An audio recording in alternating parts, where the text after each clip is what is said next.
Yep, I'm flying through the air. This is not good.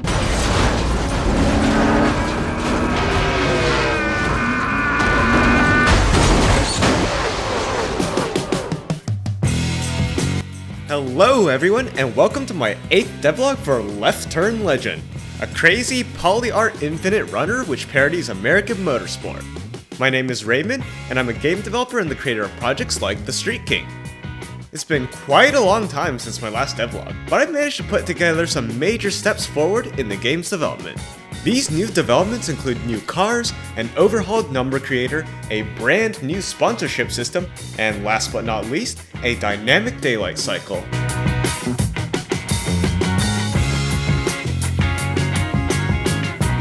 If you followed my live streams, you'll know already that I've created 6 new cars for the game. 3 of these cars come from the 2000s, the Bubbler, the Illuminator, and the Patriot. All 3 of these are big American boats with fantastic plastic interiors. The other 3 cars I created all come from the 80s.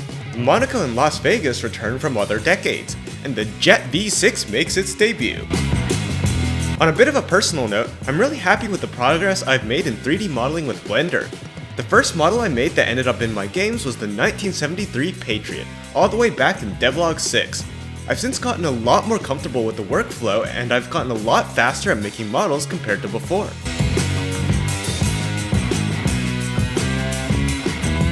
Numbers.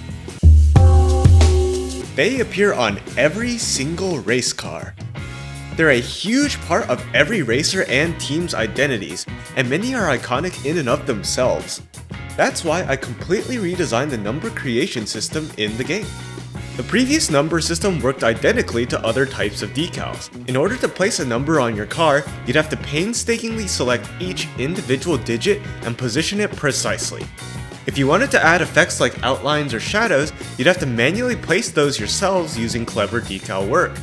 As you can imagine, this got incredibly tedious incredibly fast. If I wanted to make a 2-digit number with outlines and shadows, that would take 2 decals for the base digits, 2 more for the outlines, and 2 more for the shadows, totaling up to 6 decals just for a single number. Furthermore, there's no way to customize finer details like the italics angle or the outline thickness. Enter my all-new number creation system which solves all of these problems. You simply enter the number to be displayed, customize its appearance, and then find the generated number as a decal option in the decal editor.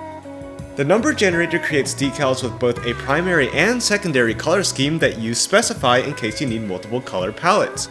There are also variants which are slanted both to the left and right so that mirrored decals have the correct italics direction. To generate numbers, I first had to create some textures for every font. For each digit 0 through 9, there needs to be 2 textures, one which is the normal digit with no italics applied, and another which is an outline of that same digit. The outlines need to have a gradient which fades outwards. This gradient will be important later on. Now that we have the textures, it's time to generate the actual number. We begin by drawing the digit, but with a skew applied which corresponds to the italics angle. This skew is done using a custom shader I wrote. Next, we can draw the outline on top of the number.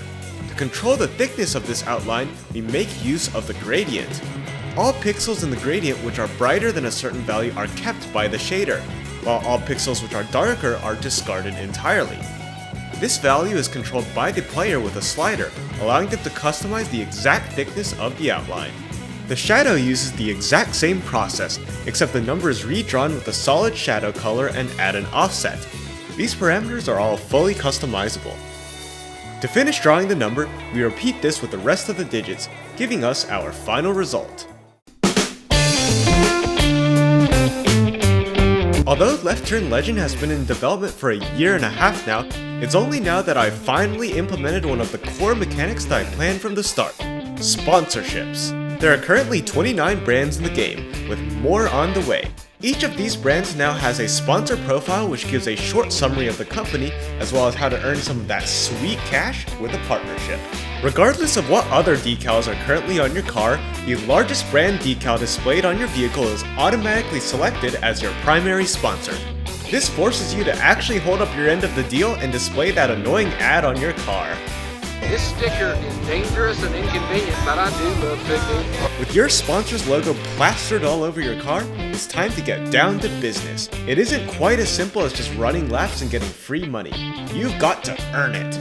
Every company has their own goals that they want you to accomplish on the track. Fastlane prioritizes overtakes.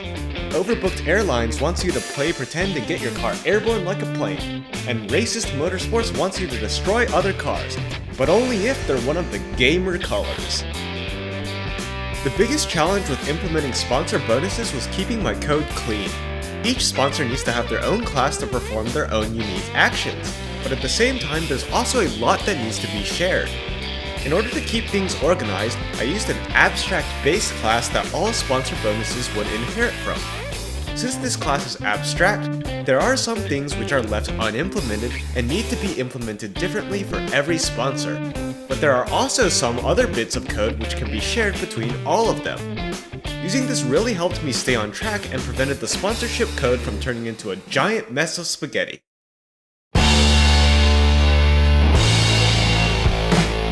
Leftington Speedway looks great in the day, but it's also an awesome place for some night racing. I've added in a dynamic daylight cycle, complete with sunrises, sunsets, and track floodlights during the night. The first major component of the daylight cycle is the sky. Previously, I just left it as the default Unity skybox, which looked alright, but isn't really a good fit for the final game. I replaced it with my own sky dome, which uses vertex coloring to make the top black and the horizon white. In the actual game, the white and the black are replaced with colors I select for each different time of day and dynamically blended in order to create smooth transitions. The next part of creating a convincing daylight cycle is creating emissive materials for night. During the night, objects like the blimp have their own internal light sources, so they shouldn't get as dark as everything else. To accomplish this, I wrote shaders which take in a blend factor between 0 and 1 to determine how emissive they should be. A value of 0 means that there should be no emission at all, which is how the object should behave during the day. A value of 1 means that the light emission is maximized, which is how the object looks at night. During sunrise and sunset, the blend factor smoothly goes between 0 and 1. The final component to making the daylight cycle convincing is the lighting from the floodlights. During the day, the sun is the only major light source, so only one set of shadows needs to be calculated for each object.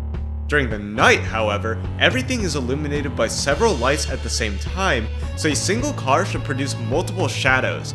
Since this game is ultimately going to target Android and iOS devices, having multiple real-time shadows is out of the picture. Instead, I decided to fake the floodlight shadows on cars. Rather than using real shadows, I create some rough approximations through code. First, we pretend each car is a box.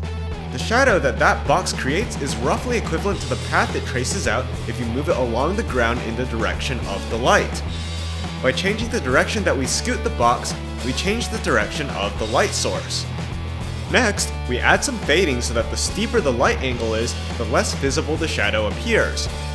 At this point, the shadow's animation can already form a perfect loop, but this makes it appear as if there's only one light close to the car at a time. To fix this, we can just duplicate the shadow a few times, but offset each duplicate so that while one shadow is ending, another is just starting. I configured the animation so that it loops 6 times in a single lap, and 4 shadows are always shown concurrently. 6 times 4 gives us 24, which is exactly the number of floodlights around the track.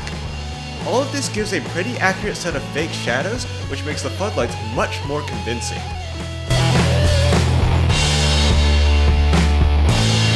This brings us to the end of my 8th devlog for Left Turn Legend. I'd like to give a special thanks to GrandAM67 and TLM10's Gaming for being king patrons and supporting me and my games. If you'd like to help out, be sure to check out my Patreon page in the video description. Feel free to comment if you have any questions or thoughts, and if you enjoyed the video, please be sure to like and subscribe. That's all I have to say for now, so thank you so much for watching, and I'll see you all next time.